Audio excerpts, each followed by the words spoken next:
Brothers and sisters, in this world, as we live like a children of God, pero po sa buhay natin, napakarami po ng ginagawa ng Diablo upang tayo hatakin palayo sa ating Panginoon.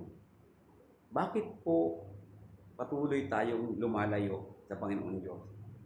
Ano po ba nagiging dahilan? Huwag po nating hayaan pa na malayo tayo. Ang sabi nga sa atin ng Panginoon, tanggihan mo ang Diablo at siya ilalayo sa iyo. Ngunit kuminsan, hindi natin tinatanggihan ang Diablo. Kaya patuloy siyang umaali-aligid sa atin na parang leon. Maatungal siya pero binabaliwala natin. At inaayaan natin na tayo ay sakmalin pa. Kaya po, tayo po ay namumuhay ng tapat. Ngunit sa pamumuhay ng tapat natin, nandiyan ang mga problema, pagsubok, trials sa buhay natin. Ano po bang ibig sabihin ng kahalagahan ng salita ng Diyos sa ating buhay? Ang kahalagahan nito sa ating buhay, ito po ang magbibigay sa atin ng tamang landas. Ngunit, bakit tayo naliligaw pa hanggang ngayon? Bakit lumilis pa rin tayo?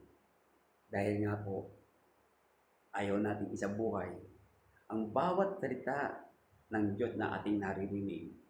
Napakahalaga po ang salita ng Diyos. Thy word is the lamp unto our feet. As Jesus told us, we will be sanctified by His word. We will be sanctified by the truth. Kaya mga kapatid, mga kaibigan, patuloy lang po kayo. Ano man ang sakripisyo, ano man ang darating ninyong problema, huwag po kayong mawawalan ng pag-asa at pagsunod sa salita ng Panginoon Diyos. Ito lamang po ang magbibigay sa atin ng buhay, kaligtasan. Tandaan po natin mga kapatid, kaibigan. Sundin at pamuhay ang salita ng Diyos. Huwag na tayo magmataas pa kailanman. Huwag na tayo magrebelde. Pagkat ang salita ng Diyos, ito ang magbibigay sa atin ng mahabang buhay, may kasaganaan, may kapayapaan. Tandaan, sundin ang salita ng Diyos at ipamuhay.